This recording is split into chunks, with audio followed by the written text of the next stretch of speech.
Alright guys, top 5 gods we're gonna fight slash unalive during God of War Ragnarok. Here we go, it's here and now. Let's get right into it. At number 5 we have Freya. Now this one is obvious as we've seen a lot of the footage in the trailers where we actually get to see a sneak peek of Freya fighting Kratos. And we do know that she's out for revenge after we kill her son Baldur from the last game. So it's quite understandable that we're gonna fight her. Now, I don't think she's going to be a normal boss in the sense where she's going to be very similar to Baldur, where we fight her several times throughout the game, and I do suspect that some sections where when we fight her are going to be very similar to when we fought Baldur, like in this clip when we fight him on top of his dragon. Stay away from my son!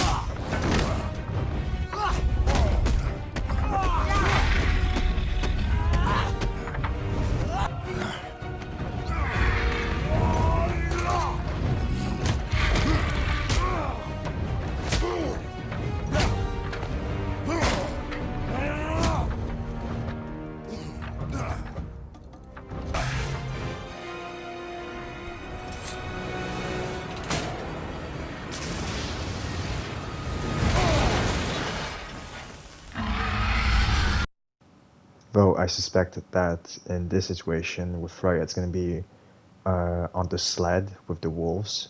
That's when we're going to fight her like this in the cinematic fashion.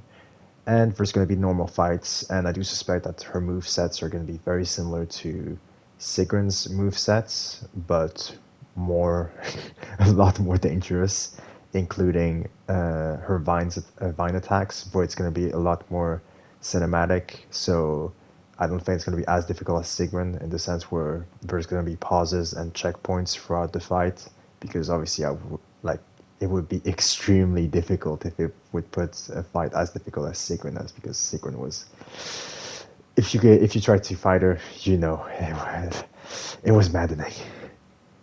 Now the big question is Freya gonna die by the end of the game? I don't think so. At least if she does, I think it would be at the very end of the game where she forgives us, as I do think that she's gonna kind of sort of get over her revenge over Kratos, as maybe it's Atreus that convinces her, I don't know.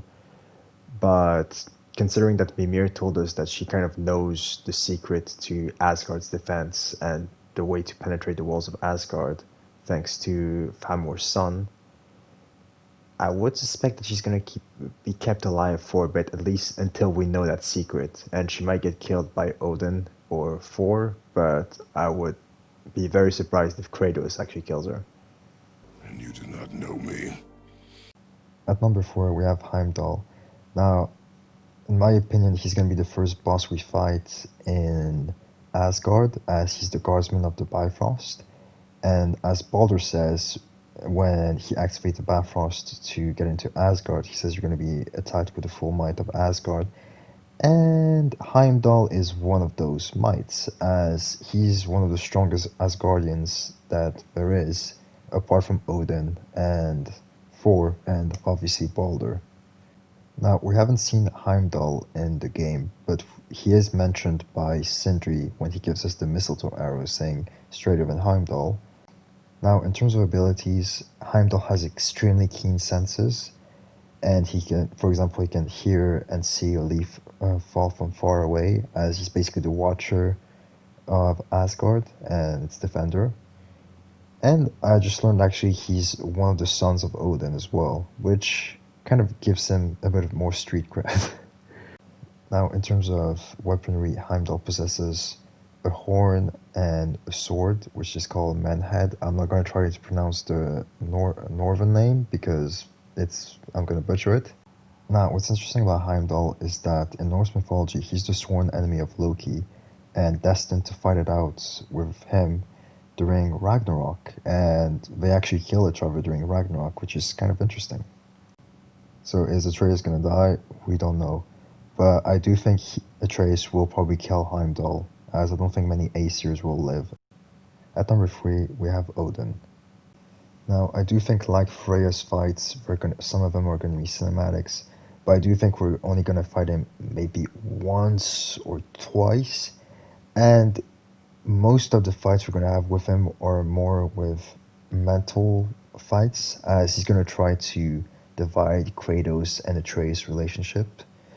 So I don't think we're gonna fight him like I think we are gonna fight him physically, but I think that throughout the game it's more in terms of his influence that he's gonna have on the characters and the world that's gonna be felt rather than just punching him to unalive him.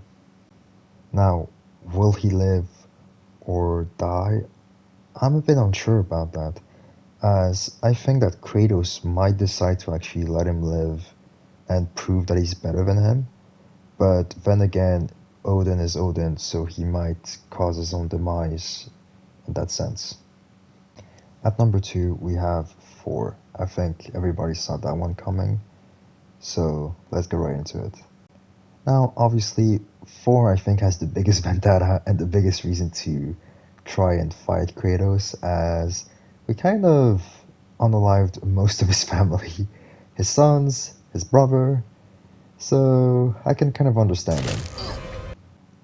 Now, I do think we're gonna fight him several times again, and I do think that the first fight we have and the one we actually see in the trailer, we're gonna lose, and I would even say that I made a previous video about this, that the serpent will help us, and the serpent will die trying to fight Thor and trying to help us.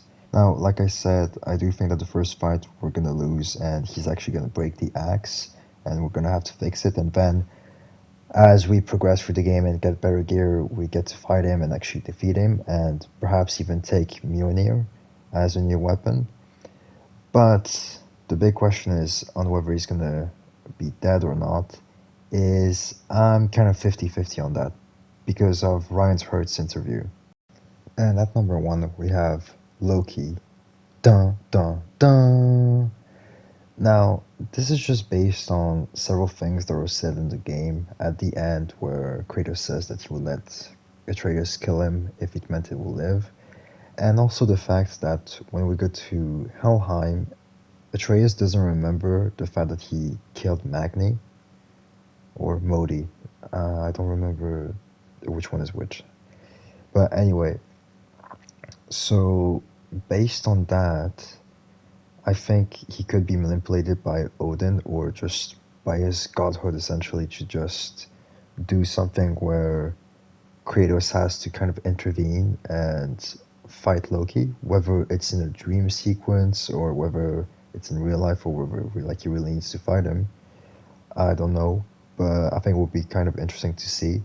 Now, I don't think he's gonna unalive his son for obvious reasons. But I think it would be fun to actually see that, and actually see maybe an adult version of Loki, perhaps. Anyway, that's the end of the video. I hope you enjoyed. Please give it a like and a thumbs up, and subscribe if you want more content like this. And I'll catch you later. Bye bye!